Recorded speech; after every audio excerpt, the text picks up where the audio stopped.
Hi guys, so this is a quick demonstration on how to approach this fur drawing technique that I showed you in my tutorial. Um, this is a very simple sort of thing that I figured out the other day that helps bring out layers in the fur, and it has to do with values. I have a rough sort of base here for this furry creature, um, and once you get to this point, it's important to keep in mind this little detail that I'm going to share with you. So here I have some indication of the fur tufts, as I like to call them, like the little fur sort of pieces that are clumped together. And I'm going to go over here in this area and I'm just going to show you how this works. Basically, you're starting with the light source from, I'm going to make a new layer. You're starting with the light source coming from the upper right here. So we're going to consider that while we work. And here's what I'm going to do. I'm going to use these little sort of indications that I've made while sketching and doing the rough base for this. And I'm going to refine them. And the way I'm going to do that is I'm going to start with the lighter area, and I'm going to move down to the darker area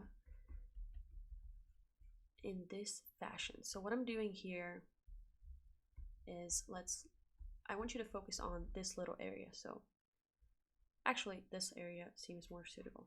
So I want you to focus on these little three pieces, all right? And what's underneath.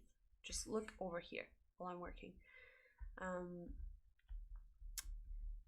So what you want to do is you want to take this V shape here and I want you to soften it a little bit. It doesn't need to be this hard.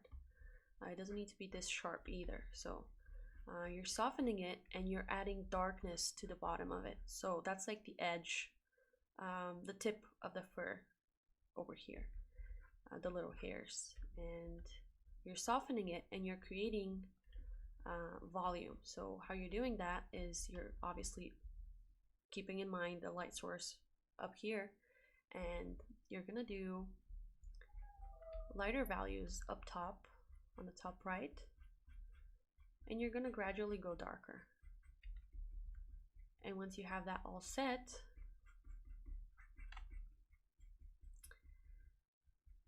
here we go, that looks not half bad. Once you have that all set, I want you to take a lighter value again from up here, and I want you to introduce it to right below the tip of that little piece of fur up there.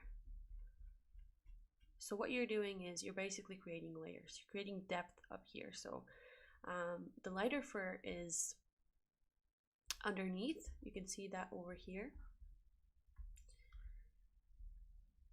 I specifically made this area like this so that you guys can see that the fur starts out light and gets darker. This is how it usually works with fur layers. Like if you have an animal at home, you can like look through their fur and see that the bottom layer, the fluffy layer underneath, is usually lighter, and then it gets darker as it gets harder, as the hair follicles get harder, and those are like the isolating layers.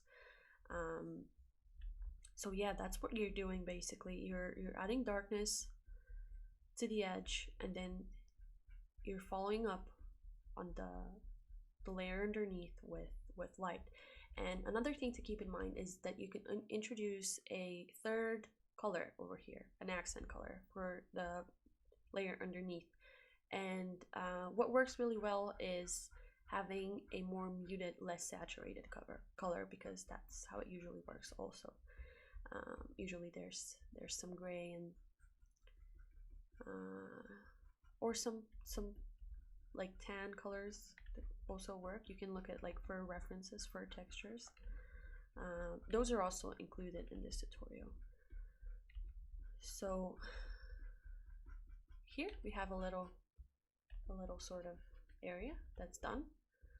I might not keep this way because it's in an awkward spot, but You want to do this generally all over, but keep in mind the shapes and keep in mind the contrast and values. Like, where do you want the focal point to be? Obviously, I want the focal point to be the face, so I'm gonna make sure to keep the highest contrast around this area, and then I'm gonna mute it as I go down. Like right here, you can see that the values are not as contrasted as up here. So yeah, I hope this helps.